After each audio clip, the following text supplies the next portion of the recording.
Because what fulfills purpose in one person's life is different from what fulfills purpose in another person's life.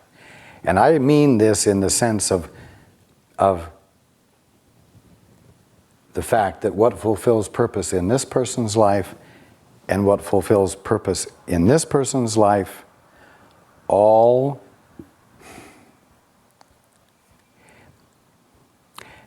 is relative to the Father's purpose being fulfilled, or the purpose of being fulfilled wholly, universally, and each one's apparently different fulfillment of purpose has its place in the larger context. Not to have what allows fulfillment of purpose in your life is inappropriate and needs to be corrected.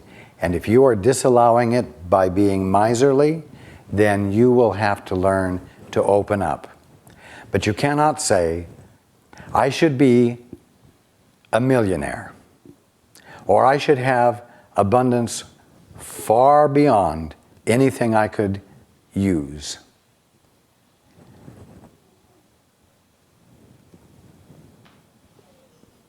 How are you on target in your life? In other words, the point is to be on target in your life. And so you have to pay attention to where the movement is, where the beam is, so that you can be on it. And when you're on it, you will recognize what fits.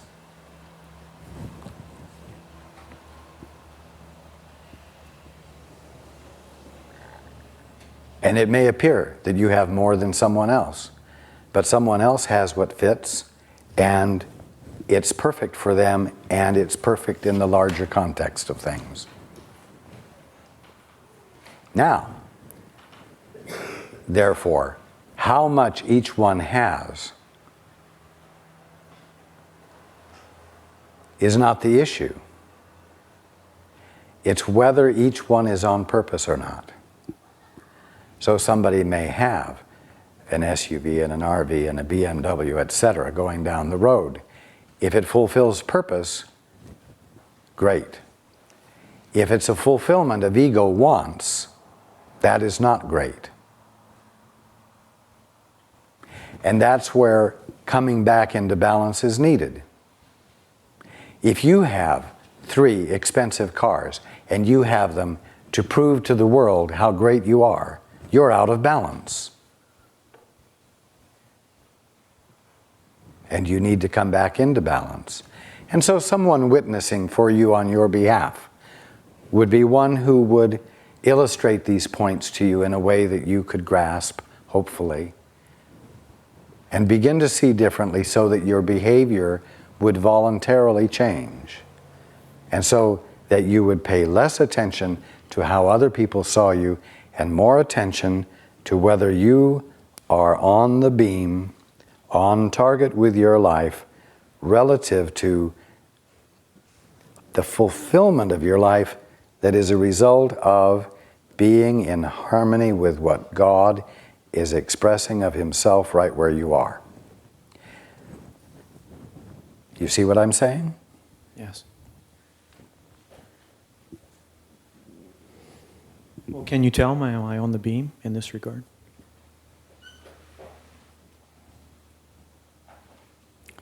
You are gently edging closer to it.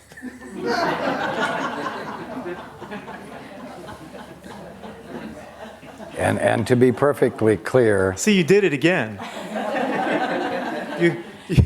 You witnessed without putting me on the defensive.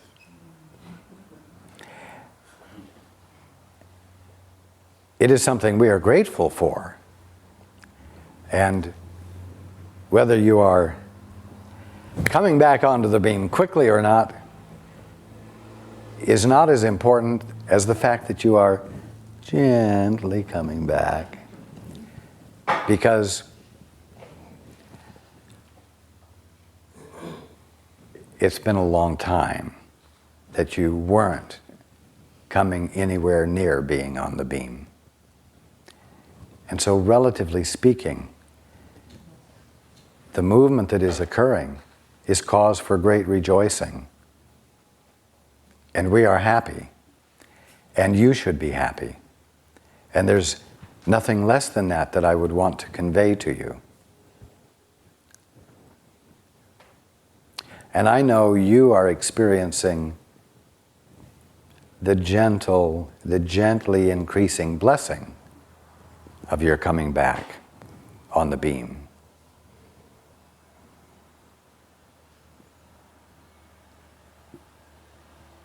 Well, thank you, Raj. I love you, and that's because you're so easy to love. And I want to thank the group for their patience with my long question. Thank you. You are welcome.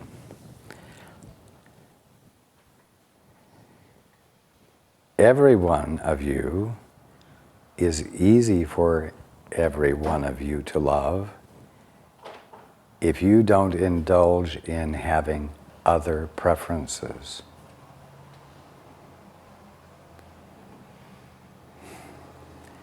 For one reason or another, all of you prefer not to love each other fully, unconditionally.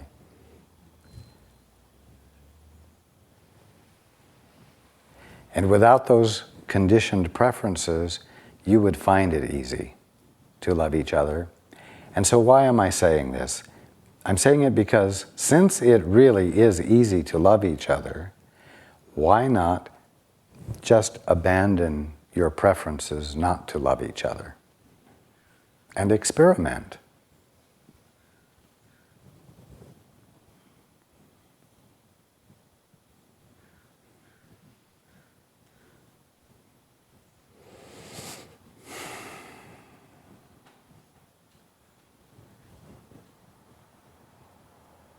Okay.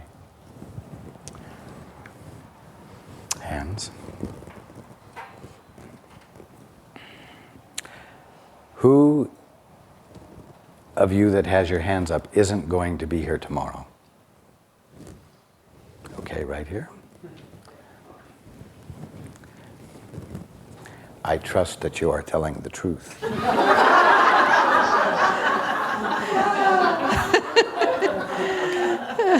Thank you. It's nice to be trusted.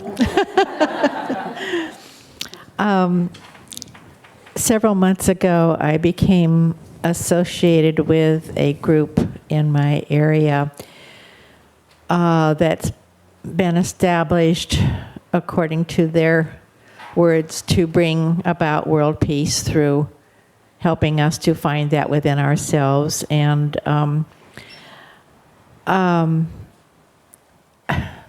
there are some very unusual things happening within that group, and I'm wondering if they are authentic, if there's danger to some of the people there. I don't feel that for myself, but I do sense a possibility of that for some others involved in this function. And do you know the group I'm referring to? I do. Yes. And the red flags that are going up for you are valid. Okay. Okay. Thank you. You are welcome. Is there any function of mine to alert others or to be any sort of a guardian of this, or just simply take care of myself in the situation? Just take care of yourself. Okay. Thank you. That And would thank be you. wise. All right. And thank you, too, for this whole theme of today, because my first question would have evoked this answer, and I thank you in advance for knowing that. You are welcome.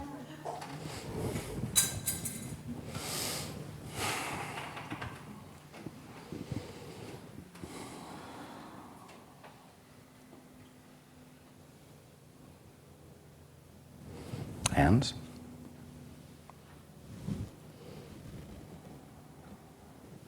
Here in the front. Okay. Let me see if I can remember this now.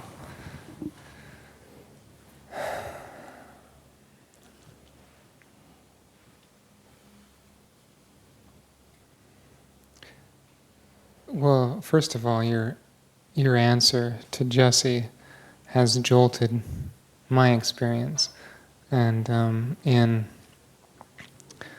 I see how much it changes my life too, because of our commitment.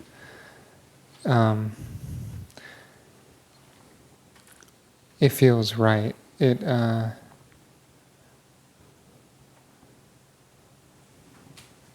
In supporting her experience of returning to school, I feel expanded in my own life.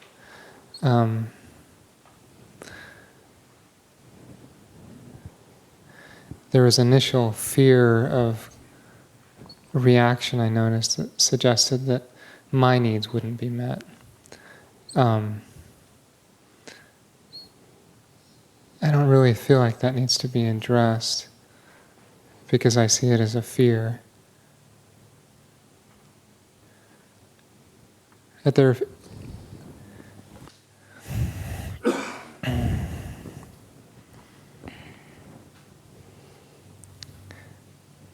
I would like to understand more of how supporting and making the commitment that we've made together fulfills purpose for my life at this time. Because it will stretch you so much.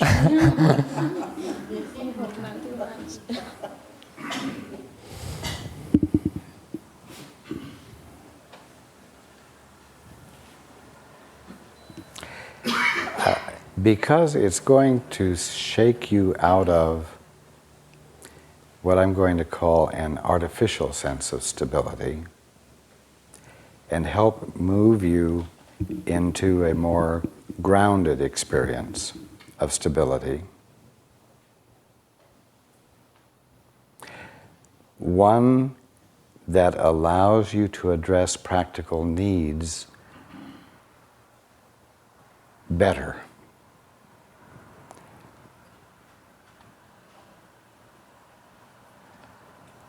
It's going to bring into play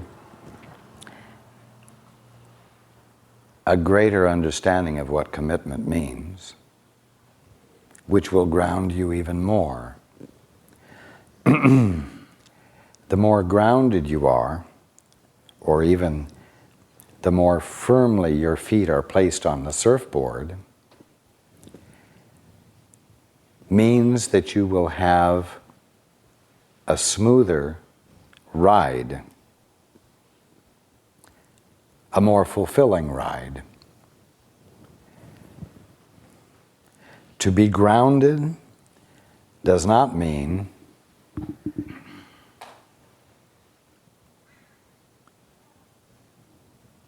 to lose your ability to soar. To be grounded does not mean that you've lost the ability to explore. Like I've said before, I told Paul in the beginning, keep your feet on the ground and your head not too far away. And all that we've been talking about today has to do with just exactly that.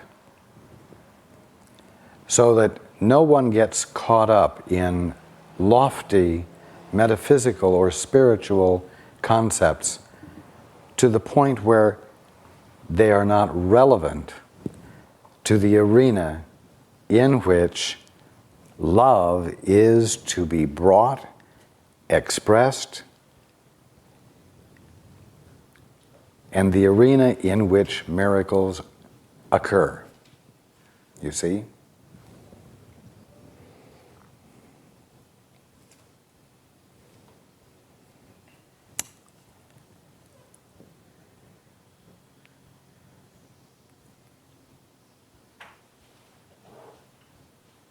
She is as worthy as you of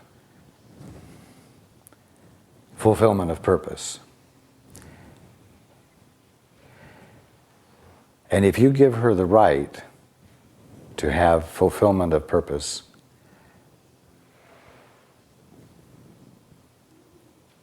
you know what it's going to do? It's going to cause you to arrive at a point of saying, wow, I deserve that much practical fulfillment of purpose. And you will open the door more than you have in the past for fulfillment of purpose with your feet on the ground. And things will begin to move for you in an area that you have disallowed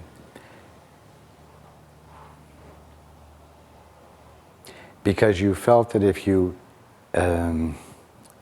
involved yourself too much in the world, it would drag you down and you would lose the love you have for waking up and for spirit, the things of spirit. The things of spirit find evidence, find manifestation right here where you are and right in your relationships with each other. So, the potential here is great for your fulfillment.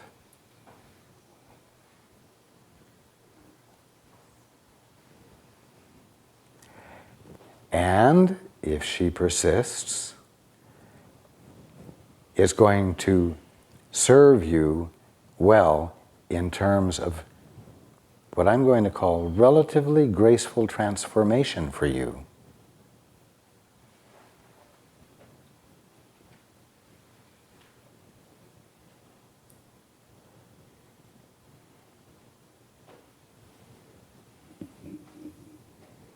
And as I told her, what's a little bit of fear?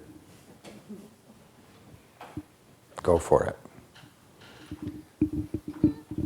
Yeah, it's really not a choice, because that's what love is telling me to do, obviously. But it is possible to acquiesce to what needs to be done and still withhold your full appreciation of it. It's possible for you to grouse a little bit about it. It's possible for you to say yes, but dig in your heels just a little bit so that you create a drag. So be aware of it and don't do that. Don't create a drag. And that's precisely why I wanted to ask you, because I felt that potential. Yeah.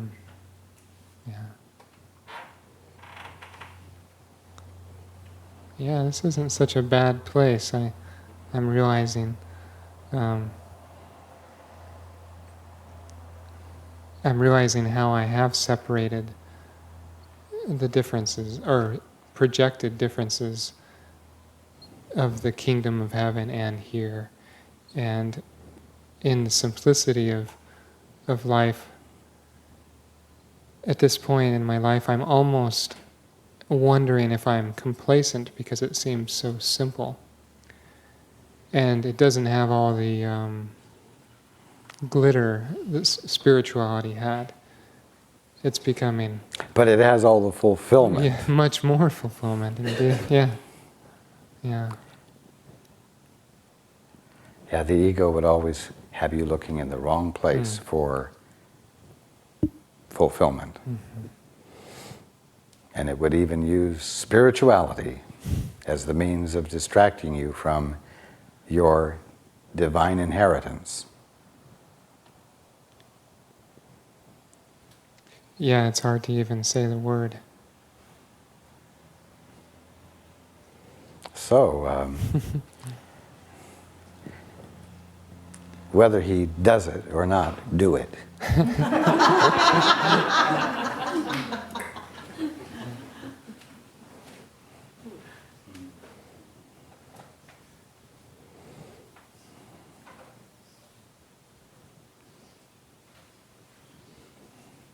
And you live with it and pay attention to yourself. And I'll tell you something, when you feel resistance, I want you to pay attention because you'll find that you're really jealous. I've already seen that. Because Yeah. she's getting something that you say you can't have. But what you're really meaning is she's getting something you won't let yourself have. Because some spiritual principle that you're adhering to disallows it. And if you're aware of that, that's why I pointed out to you that you're seeing her experience fulfillment will begin to register with you as your right to have that same kind of fulfillment. And that's what will begin to break through your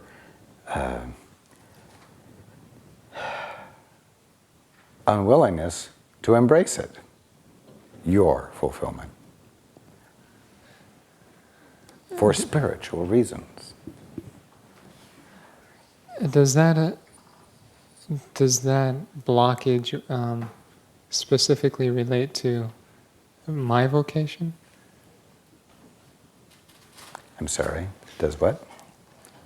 That, what you're just speaking of, does that specifically relate to the allowance of my fulfillment in vocation? Or? No. Okay. No. Good. Okay. Thank you. You're welcome. Now, Michael? I have been waiting to say this to him for 2 years.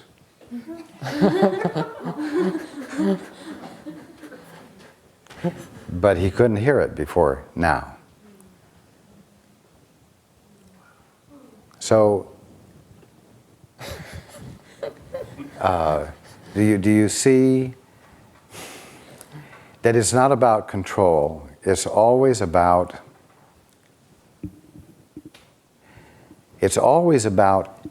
being there whenever the eyelids flutter a little bit so that a little bit can be seen, and having nothing better to do than to give that kind of attention to a brother. You see?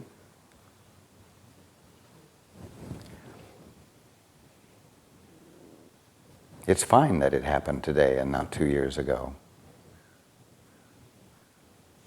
I am glad that it has happened today.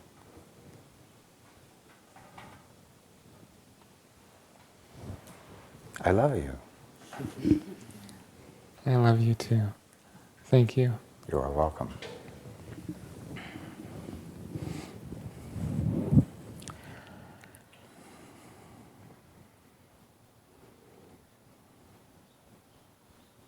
Although it's earlier than the schedule said we would end, we are going to end at this point today and resume tomorrow. And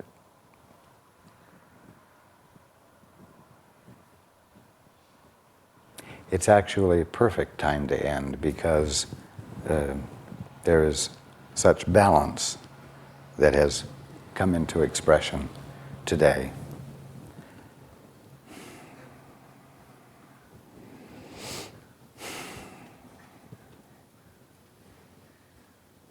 I realize it's a little redundant, but I will say again, I love you.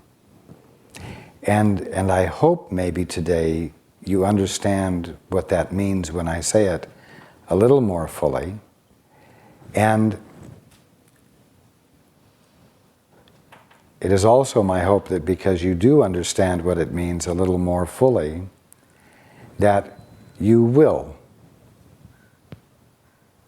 love each other the same way, with persistence.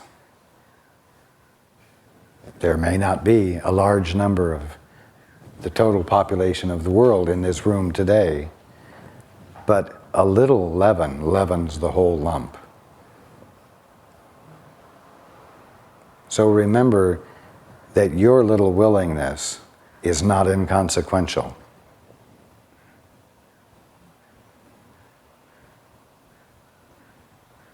Okay, I have enjoyed being with you.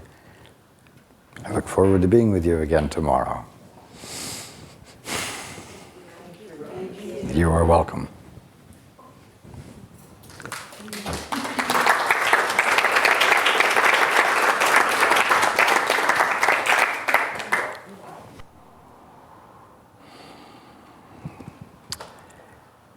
Good morning.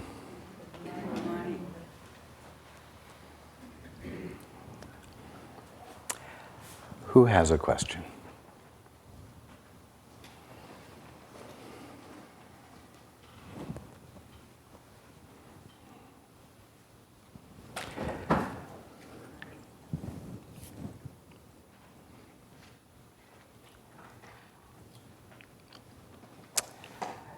The microphone is going to go to someone who doesn't have their hand raised. It's you. Yes, I do have a question. I always hesitate to ask because I think everybody else should have their turn.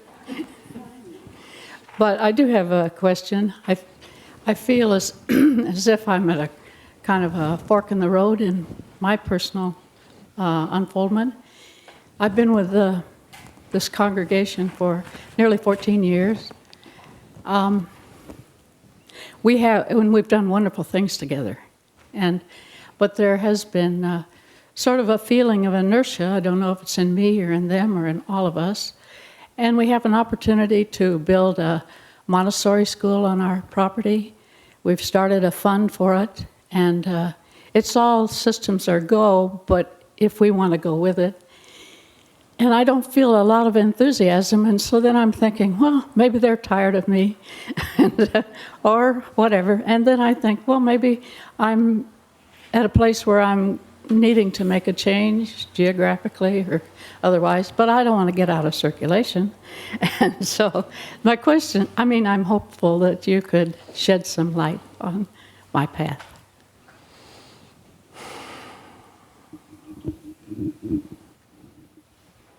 You can't judge whether or not to make the gift by those who are standing in receipt of it, or even those who are not standing in receipt of it. If you begin to gauge your making of the gift of what you have to give upon others, you will lose the dynamic of the gift you have to give. And you will find your energy declining, and others will find your energy declining.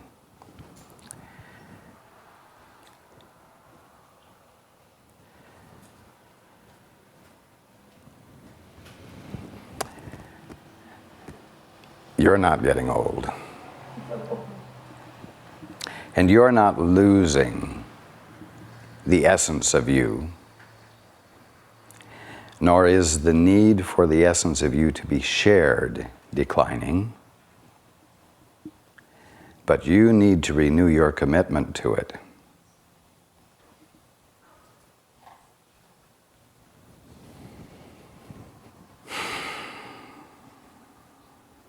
You need not to imagine that the light in you is dimming, or that there are those who simply cannot see it. You must let it shine and shine and shine.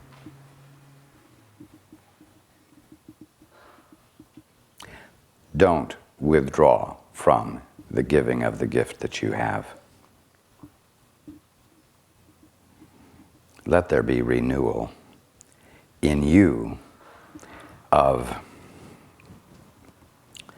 I'm going to say, the full effulgence of the light that you are.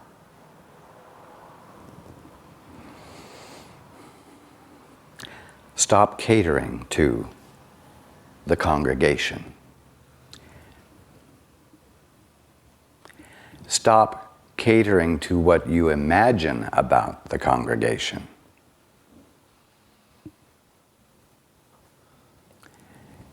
And the best way I can tell you what to do is to say, let her rip.